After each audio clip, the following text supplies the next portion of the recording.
Dans cette vidéo sur les statistiques à une variable avec la TI Nspire, nous allons voir comment entrer des données dans un tableur et calculer les principaux indicateurs statistiques, déterminer l'intervalle x bar plus ou moins sigma, et enfin, dresser la représentation graphique d'un histogramme et le diagramme en boîte associé à cette série.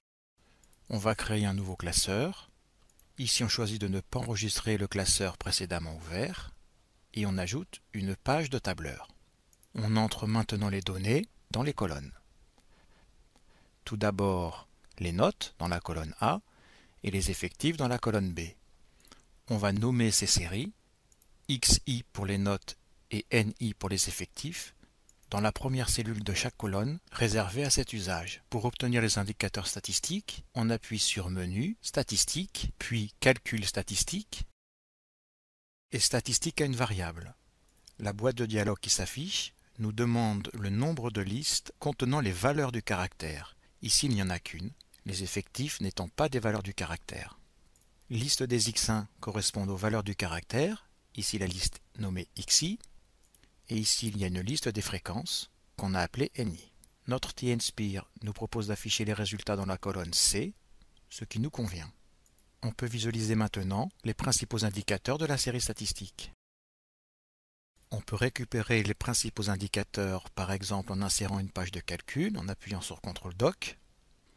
Et la touche VAR nous permet de récupérer tous les indicateurs calculés précédemment.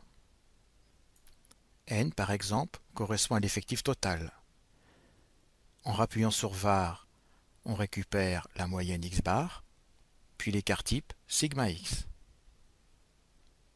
Pour calculer X bar plus sigma, on va appuyer 2 fois sur la flèche du haut, puis valider, et modifier le signe.